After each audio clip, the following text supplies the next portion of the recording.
पहला प्रश्न है, सुधीर धर किस क्षेत्र से संबंधित हैं? तो आपने जिन लोगों ने भी मेरा पहला वीडियो देखा होगा फर्स्ट शिफ्ट का, उसमें पूछा गया था आर.के. लक्ष्मण किस क्षेत्र से संबंधित है। तो देखिए सेम पैटर्न को फॉलो किया आगे भी। आर.के. लक्ष्मण जो है कार्टूनिस्ट थे और सुधीर तेलंग भी कार्टूनिस्ट हैं, ठीक है।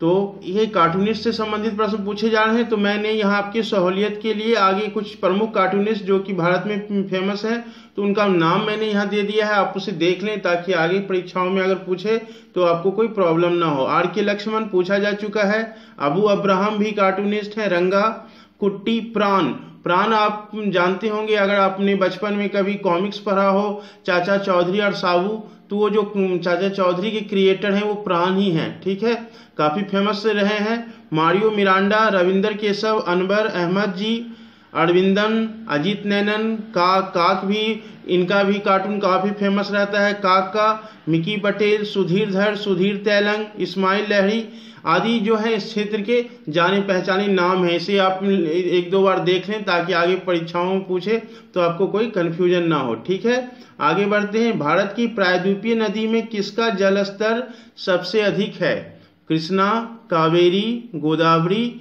या महानदी?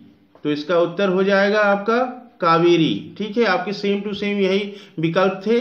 तो कावेरी एक नदी से प्रश्न पूछे जा रहे हैं, तो इस तरह के आप देख लें। जैसे कि प्रायद्वीपीय भारत की सबसे लंबी नदी कौन सी है, ये पूछा जा सकता है। दक्षिण भारत की सबसे लंबी नदी तो गोदावरी जो है हो जाएगा उत्तर। गोदावरी को और क्या कहते हैं? इसे वृद्ध गंगा या प्राचीन गंगा भी कहते हैं। पूरब की ओर बहने वाली नदियां बताएं, तो गोदावरी, कृष्णा, महानदी, कावेरी, ये सब पूरब की ओर बहने वाली नदियां हैं। तो इस तरह के प्रश्न आपको आगे भी पूछे जा सकते हैं, तो उसकी तैयारी आप कर लें। आगे बढ़ते हैं। अकबर का मकबरा पूछा गया है, तो अकबर का मकबरा कहाँ है? सिकंदरा में।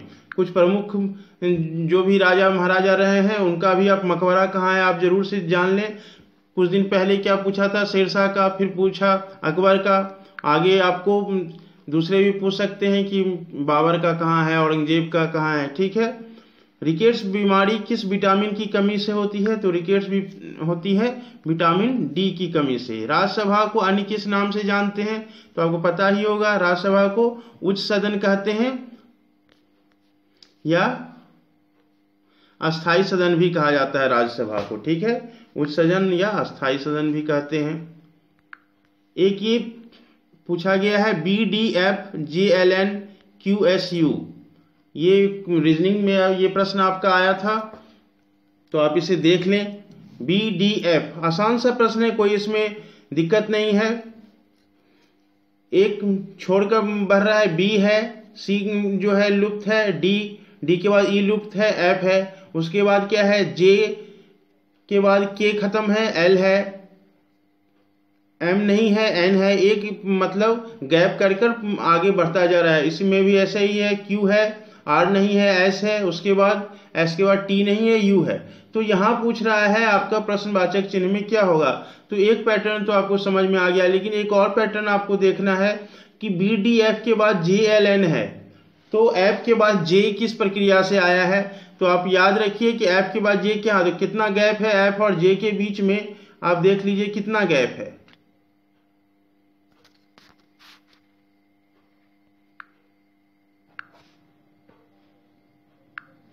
तो F और J के बीच में 3 गैप है। F के बाद G, F और J के बीच में जो है ये 3 का गैप है। GHI नहीं है, ठीक है। उसी प्रकार फिर बाकी बीच बीच में सबका तो एक ही गैप है। फिर N और Q के बीच में देखिए कितना का गैप है। N और Q के बीच में कितना का गैप है? तो यहाँ 2 ही गैप है, O और P नहीं है, ठीक है, घटता जा रहा है गैप। यहाँ 2 गैप हो गया। तो अब Q के बाद कितना का गैप होगा? 1 का गैप होगा, यानी Q के बाद कौन होगा? U जो है U के बाद कौन होगा? V नहीं होगा, क्या होगा? W। V छोड़कर W रखेंगे, तो यहाँ पहला अंक जो हो जाएगा वो W हो जाएगा। बाकी जो है एक एक का गैप है वो तो आपको जानते ही हैं। X नहीं रखेंगे तो Y हो जाएगा, फिर Z नहीं रखेंगे A हो जाएगा। तो उत्तर क्या हो जाएगा आपका? WYA, ठीक है। आगे बढ़ते हैं। राज्यसभा के सदस्यों के निर्वाचन में कौन भाग लेते हैं? तो राज्य विधानसभा के जो निर्वाचित सदस्य होते हैं वो इसमें भाग लेते हैं। ठीक है, मनोनीत सदस्य भाग नहीं लेते हैं, और जिस भी राज्य में विधान परिषद है वो विधान परिषद के सदस्य भी भाग नहीं लेते हैं। ठीक है, रेगुर मिट्टी किसे कहते हैं ये पूछा गया है। तो रेगुर मिट्टी, काली मिट्टी को ही रेगुर मिट्टी कहा जाता है। ठीक है, काली मिट्टी का सबसे बड़ा क्षेत्र महाराष्ट्र में है और ये कपास की खेती के लिए उपयुक्त है, ये भी पूछा जा सकता है आगे। ठीक है, काली मिट्टी को कॉटन सॉइल भी कहा जाता है इसलिए। ठीक है, इसलिए उलट के भी पूछ सकता है कॉटन सॉइल किस मिट्टी को कहते हैं, तो उसे काली मिट्टी को ही कहते हैं। और एक और प्रश्न, इस तरह के प्रश्न पूछते हैं बार बार, मिट्टी के अध्ययन को क्या कहते हैं, ये अगर पूछ ले, क्योंकि मिट्टी से भी एक प्रश्न याद रखें पूछा जा रहा है, तो मिट्टी के अध्ययन को पेडोलॉजी कहते हैं। और अगर हिंदी में उसमें बोले तो मृदा विज्ञान। हिंदी तो नहीं ही देगा क्योंकि स्पष्ट इससे दिख जाता है, पेडोलॉजी दे सकता है आपको विकल्प में। पुरानी जलोढ़ एवं नई जलोढ़ मिट्टी को क्या कहते हैं, ये प्रश्न भी पूछा जाता है। तो ये भी जान लें कि पुरानी जलोढ़ मिट्टी को बांगर और नई जलोढ़ मिट्टी को खादर कहते हैं। ठीक है, कोई दिक्कत नहीं, आगे बढ़ते हैं। निम्न में से कौन सा भारतीय शास्त्रीय नृत्य नहीं है, ये प्रश्न पूछा गया है। तो एक दिन पहले ही जिस समय शास्त्रीय नृत्य के बारे में पूछा गया था, मैंने पूरा व्याख्या कर दिया था कि कितने नृत्य को शास्त्रीय नृत्य का दर्जा मिला है। ठीक है, 8 नृत्य को दिया है। जिन्होंने भी मेरा वीडियो देखा होगा उनके लिए कोई कठिन नहीं रहा होगा ये प्रश्न। कथकली, मणिपुरी, भांगड़ा और भरतनाट्यम आपके विकल्प हैं। इसका उत्तर मैं नहीं दे रहा हूं, इसका उत्तर आप कमेंट में जरूर दें कि कौन सा इसमें भारतीय शास्त्रीय नृत्य नहीं है। ठीक है, आगे बढ़ते हैं। चेंजिंग इंडिया पुस्तक के लेखक कौन है? तो चेंजिंग इंडिया पुस्तक के लेखक है मनमोहन सिंह। इस पुस्तक में वो अपने कार्यकाल की उपलब्धियों के बारे में बताए हैं। ठीक है, उच्चतम न्यायालय के न्यायाधीश की नियुक्ति कौन करता है, और साथ ही राज्यपाल की नियुक्ति कौन करता है, ये भी पूछा गया था। तो राष्ट्रपति ही दोनों की ही करते हैं। ठीक है, एक बच्चे ने यही पे पूछा था कि भारत के प्रथम राष्ट्रपति कौन थे, ये भी पूछा गया है। तो इतना आसान प्रश्न मुझे कोई जोड़ने की आवश्यकता नहीं थी, उन्होंने भेजा है तो मैंने चर्चा कर दिया। ठीक है, त्वरण का मात्रक पूछा गया है। त्वरण का मात्रक होता है मीटर प्रति सेकंड स्क्वायर।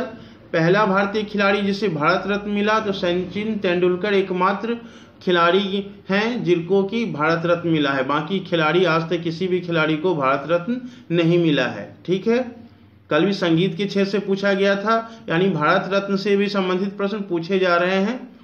2020 ओलंपिक खेल कहाँ होंगे? तो 2020 का ओलंपिक खेल जो होगा वो होगा टोक्यो में। ठीक है, वहीं 2024 के बारे में भी जान लें। 2024 का पेरिस में होगा और 2028 का Los Angeles America. Paris France की राजधानी पेरिस है, 2024 में Paris, 2028 Los Angeles. Tokyo, Paris, Los Angeles याद रख लीजिए। नमक मिर्च लगाना हिंदी में पूछा गया है। नमक मिर्च लगाना यानी किसी भी बात को बढ़ा चढ़ाकर बताना। गुड़ गोबर करना माने गुड़ को गोबर कर दिया कोई, मतलब अच्छे चीज को नष्ट कर दिया। ठीक है, काम बिगाड़ना, इस तरह का इसका मतलब होगा। रक्त का पर्यायवाची पूछा गया है। अधिक बोलने वाला पूछा गया है। ठीक है, अधिक बोलने वाला बाचाल। तो इस तरह के प्रश्न आ रहे हैं, हिंदी में कोई टफ प्रश्न नहीं आ रहे हैं। जितने भी लोग कमेंट करते हैं उन्होंने यही कहा है कि हिंदी थोड़ा सा भी ज्ञान है जिसको, हिंदी आराम से 90% हिंदी के प्रश्न बना के वो आ जाएंगे, इसमें कोई टेंशन नहीं है। और सबसे बड़ा एक जो आपका पैराग्राफ वाला प्रश्न देता है वो तो आपके लिए रामबाण है।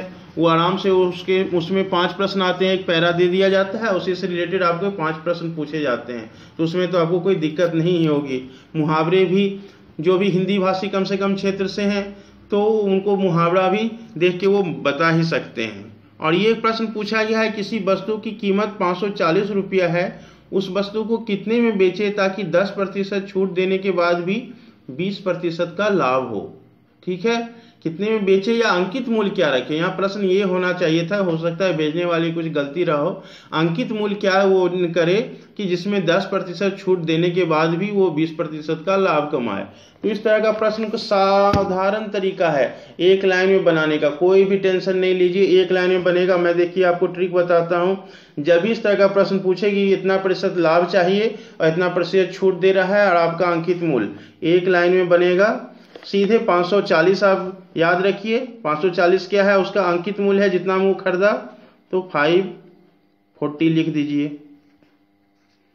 ठीक, वो क्या चाह रहा है, लाभ चाह रहा है कितने का, 20%, तो 100 + 20 कर दीजिए इंटू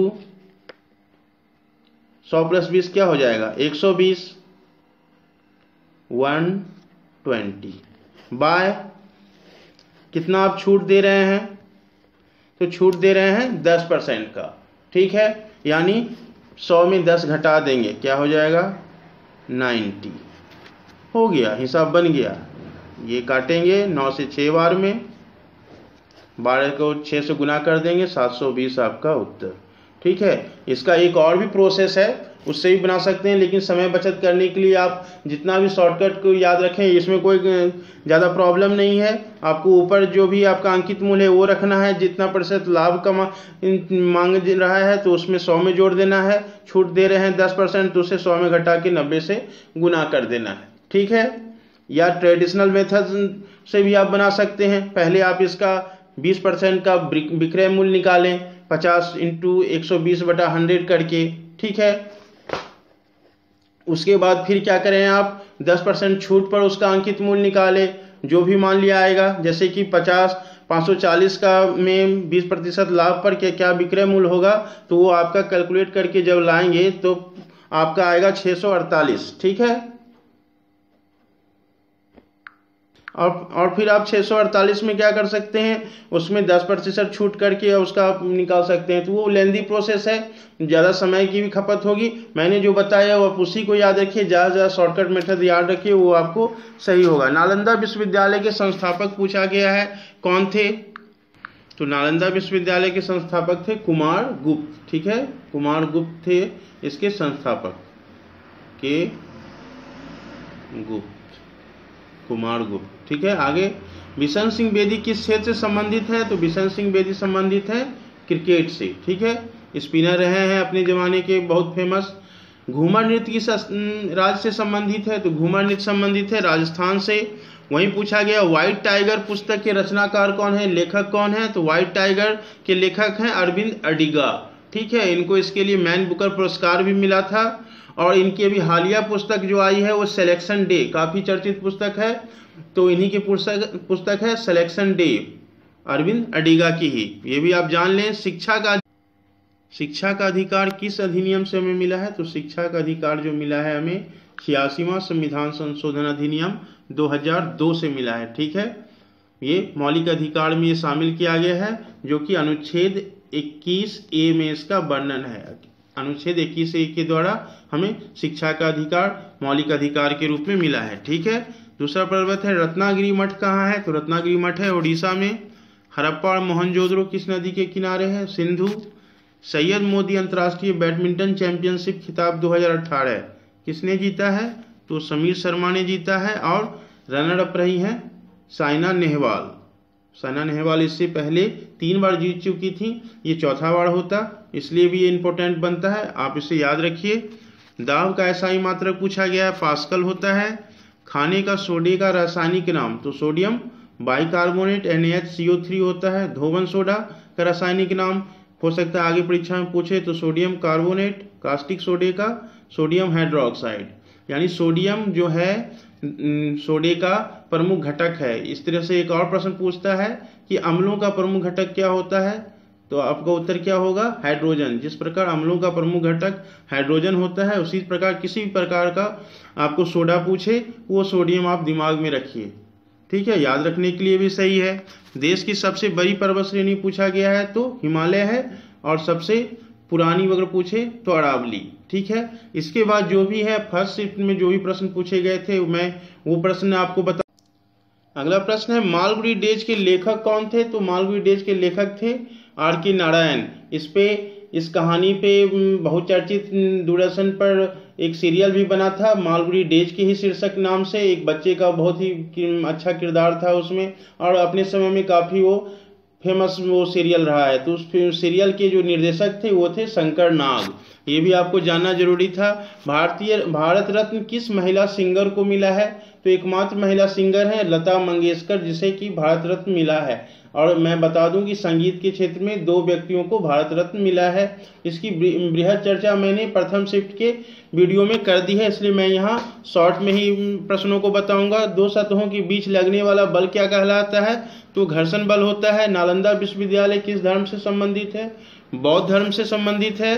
पहला संविधान संशोधन कब हुआ? 1951 में। विश्व पर्यावरण दिवस 5 जून को मनाया जाता है। पौधे की वृद्धि जो होती है प्रकाश की उपस्थिति में, वो क्या कहलाती है? दरअसल प्रकाश की उपस्थिति में जो है पौधे अपने भोजन बनाते हैं, तो वृद्धि हो या सारा क्रियाकलाप जो है प्रकाश की उपस्थिति में ही होती है, जो कि प्रकाश संश्लेषण के नाम से जानी जाती है। ये प्रश्न दरअसल अस्पष्ट प्रश्न मुझे भेजा गया था, ठीक है। अगर एग्जैक्ट प्रश्न जो भी है तो आप जरूर भेज दें।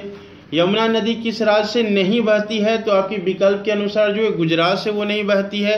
आर के लक्ष्मण किस क्षेत्र से संबंधित थे? तो कार्टूनिस्ट थे।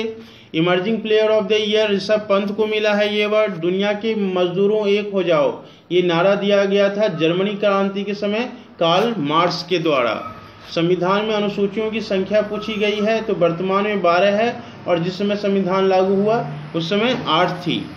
कथक किस राज्य का नृत्य है? तो ये उत्तर प्रदेश का नृत्य है। बहुत सारे लोगों ने पहली वीडियो में मेरा कमेंट करके बोला कि ये तो केरल का है, तो कंफ्यूज मत कीजिए, केरल में कथकली है, ठीक है। कथक जो है ये उत्तर प्रदेश का नृत्य है, न कि केरल का, ठीक है। स्पष्ट रूप से जान जाइए, जिनका ये परीक्षा अभी बाकी है वो कंफ्यूज मत कीजिए, ठीक है। आगे बढ़ते हैं। मौलिक अधिकार कब सीमित किए जा सकते हैं? तो राष्ट्रीय आपात के समय सीमित किए जाते हैं। टाइफाइड किसके कारण होता है? जीवाणु के कारण। सरहदी गांधी किसे कहा जाता है? खान अब्दुल गफ्फार खान को। राष्ट्रीय स्क्वैश 2018 के विजेता कौन है? तो महेश मनगांवकर जो है इसके विजेता है पुरुष में, और महिलाओं में ज्योत्सना चिनप्पा। एक आयत या वर्ग के अंदर बने वृत्त की परिमिति क्या होती है? तो इसके बारे में मैंने पहले वीडियो में भी बता दिया है। पहला जो आपका वीडियो है तो उस बार बार इसकी चर्चा करने की कोई आवश्यकता नहीं है। ये एक प्रश्न था जिसमें बहुलक के बारे में पूछा गया था, ठीक है। 1907 के कांग्रेस अधिवेशन में क्या हुआ था ये भी पूछा गया है, तो 2 दलों में विभाजित हुआ था। तो ये प्रमुख प्रश्न थे तीनों शिफ्टों में जो आए। पहली शिफ्टों में मैंने पूरी तरह से व्याख्या कर दी है प्रश्नों की, इसलिए मैंने अंतिम शिफ्ट में उसकी व्याख्या करना मुझे जरूरी नहीं लगा, ठीक है। अगर आप वो उसके उत्तर देखना चाहते हैं व्याख्या के साथ, तो प्रथम शिफ्ट में जिन्होंने भी आप देख सकते हैं। तो अगर आपको ये वीडियो अच्छा लगा हो तो जरूर लाइक करें और कमेंट करना ना भूलें। और जिन लोगों की परीक्षा भी बाकी है उनको बेस्ट ऑफ लक। मिलते हैं अगले वीडियो के साथ। धन्यवाद।